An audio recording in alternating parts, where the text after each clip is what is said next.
Good evening, welcome to our news show Trending at 10 p.m. I'm Vishnu Shrom on the program. Tonight, as usual, we begin with the top trends on NDTV.com.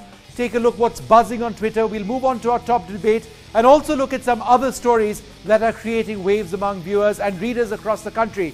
First, a quick look at what's trending tonight at 10 o'clock, the big stories on NDTV.com.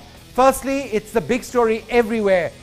The report on Sridevi's death, accidental drowning. Did she lose consciousness and then drown in her hotel bathtub? Sridevi's sudden death has left millions of fans in shock. According to the report, Boney Kapoor, who had left Dubai for Mumbai, returned on Saturday evening to surprise his wife. He reportedly woke Sridevi around 5:30 p.m. and the couple chatted for 15 minutes, is what the report says. The 27-point internal report prepared last night, this is another big story, by the Defence Minister, the Minister of State for Defence, is a stinging indictment of the way the Defence Ministry functions. That's a big story that I've worked on and will be bringing you that story as well. What about the big Twitter trends? They are replicating what NDTV.com has to say. Was alcohol a factor? Was there a heart attack in Sridevi's death? Is Boney Kapoor being questioned? The Sridevi death mystery is the top trend on Twitter this evening. How did Sridevi die in the bathtub? Did she fall unconscious and fall? Were there any other factors? We'll be looking at all of that. Also, Ravichandran Ashwin is the new captain of the Kings 11 team. During the IPL auction, Ashwin was bought by Kings 11 Punjab for 7.6 crore rupees. But let's quickly move on now to our big story. And as you can see, it's the top story all day today on Twitter, also NDTV.com. Sridevi accidentally drowned. The case goes to public prosecution, is what the Dubai police are saying. There are lots of reports which have been coming in. We're going to try and bring you some of those. Let's go straight across now to Bobby Naqvi. He is the national editor of the Khalij Times. Thanks, Bobby, very much for being with us. All right, we don't have him at this stage. Who do we have at this stage? All right, let's go first to Saurabh Gupta of NDTV, and we'll try and get Bobby up in a moment from now. Saurabh, give us an idea of what's happening around you at the residence of Sridevi. A lot of people must be coming in, and it's clear now that the mortal remains will not be flown back to Mumbai tonight.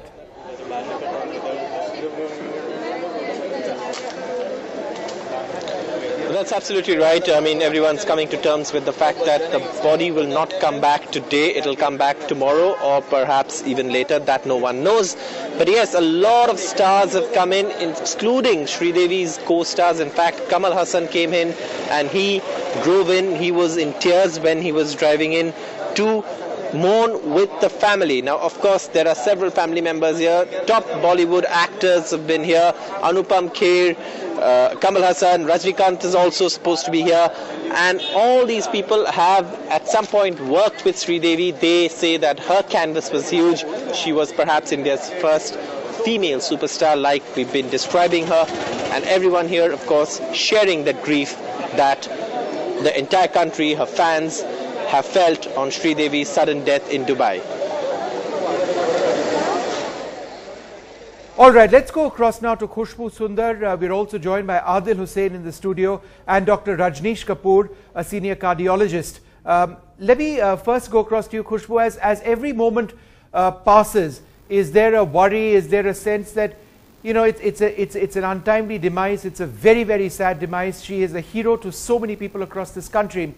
But it's now going to be 3 days, and it seems that it potentially may not be an open and shut case. Is that something that's worrying you?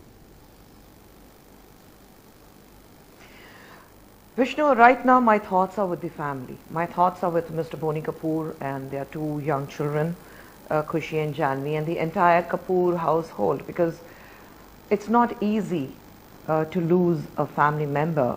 You know, you're not even giving them time to mourn or to grieve. There are speculations, there are assumptions, there are presumptions. They have been sitting here and doing post-mortem. They have been going around and talking about what probably would have caused the death. I think you should give some dignity, at least in death, to someone who has been, like you said, a hero rather to millions of people around the world. Her story, starting from the age of 4 till now, almost 5 decades in the film industry, she was the first superstar not only to Hindi. We have not seen that kind of a frenzy for any kind of star in the South either. So I think the first thing we should be doing is, give some time to the family, be with them in this trying and very hard times, and tell them that the nation stands with you and give them the support what is actually required now. Right.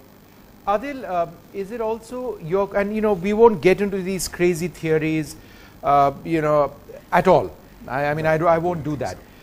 But I just think that as every day passes, what our initial information from Dubai was that the public prosecutor and people looking into it were in no hurry to complete the case. They want to do an absolutely thorough job.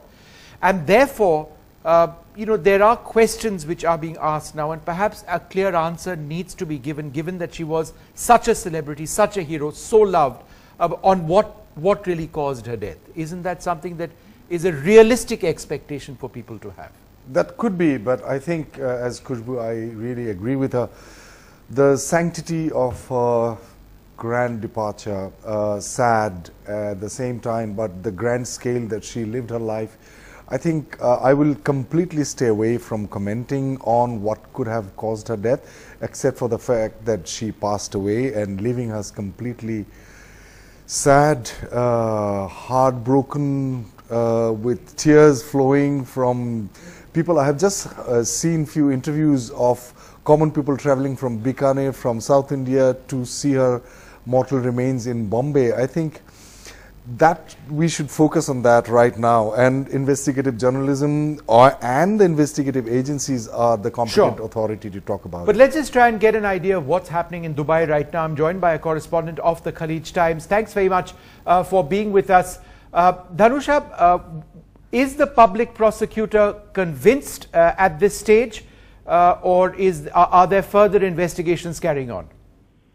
To be honest, it is going to be very difficult for me to answer that question, because as far as we know, the papers from, that is the results of the forensic investigation as well as the autopsy reports and everything was handed over only at noon today. So it is very premature to say how convinced or not convinced the public prosecution department over here is. And let me just explain something to you. All expatriate deaths, that is all non-Emirati deaths over here, especially both unnatural as well as natural deaths, need to be referred to the public prosecutor's department. So it's nothing extraordinary, if you get what I'm saying. For repatriation purposes, the public prosecutor over here is actually an extended wing of the Dubai police, where they conduct investigations. So it's not out of the ordinary, to be honest. They just want to, like we have said earlier in our reports in Khaleej Times, that they just want to further or give a very in-depth investigation. Okay. Give it their best before making any conclusions. So Dhanusha, let's just go through what we know and what we don't know at this stage. It's clear that this was an accidental death due to drowning. Earlier it was being reported by a lot of people that there was a cardiac arrest. Is that now being discounted in terms of the information out there? As far as the sources in Dubai police are concerned, what they've told us is that there was no cardiac arrest at all. They've revealed that she was inebriated at the time of death, and she slipped and fell into a bathtub full of water. This is what we have received. This is the primary investigation reports that we have received. In fact, we had even reported yesterday that she was found in a bathtub full of water. And you use the word, Dhanusha, inebriated. Is that the word used by the police? Because was there any measure of alcohol in her blood which could have resulted in an accident? Is that what is being suggested? We did receive reports that she did consume alcohol. There were traces. The police did say that there were traces of alcohol in her But blood. traces, Like traces of alcohol wouldn't make a person inebriated. I mean, was she inebriated? I just want to come back to that one point. Was that a trigger for her falling, or falling unconscious subsequently after falling into a bathtub or whatever it may be? What are the police saying? These are the same questions we have. Like I said earlier, the autopsy reports only came in at 12, and they were immediately rushed to the hospitals to collect her death certificate, and then obviously it was rushed to public prosecutors, and again it's been stuck over there. So we have not been able to get to the root of what state she was exactly in. But as per initial reports, yes, there were. And let me clarify this, inebriated was not the word that the police handed out to us. The only thing that they told us was there was alcohol in her bloodstream. Right. They did not. This was also a question that was raised by several people, including my desk. If she was if there were excessive amounts of alcohol in her bloodstream, or none of that information is with us. So, as per norm in any kind of criminal investigation, only once the public prosecution has cleared their investigations will the Dubai police release the full data to us. Right. And Dhanusha, therefore, the body will not, the mortal remains will not be flown back to India tonight. I think is that clear at this stage? No, not exactly. We've received, actually I am still right outside the forensics department at this very moment.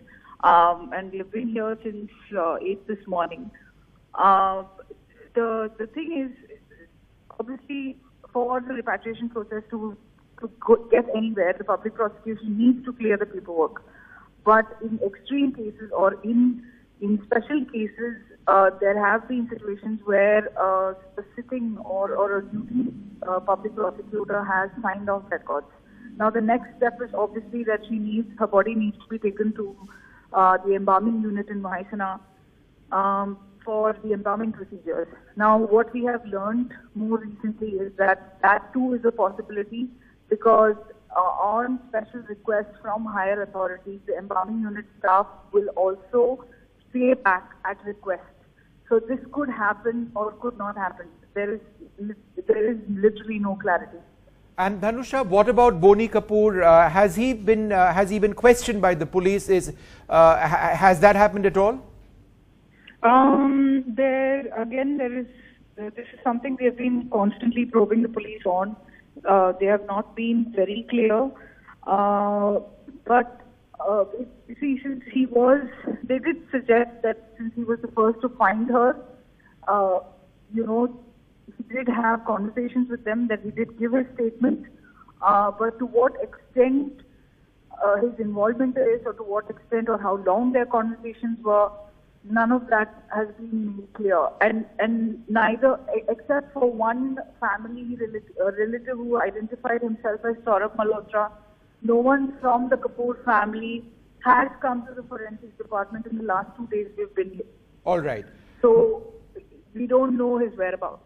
All right. Dhanusha, thank you very much for joining us. I just want to go across to Dr. Rajneesh Kapoor, Senior Cardiologist of Medanta Hospital in the National Capital Region. Dr. Kapoor, the entire issue of cardiac arrest has come up. There's still nothing conclusive about whether she had a cardiac arrest or not.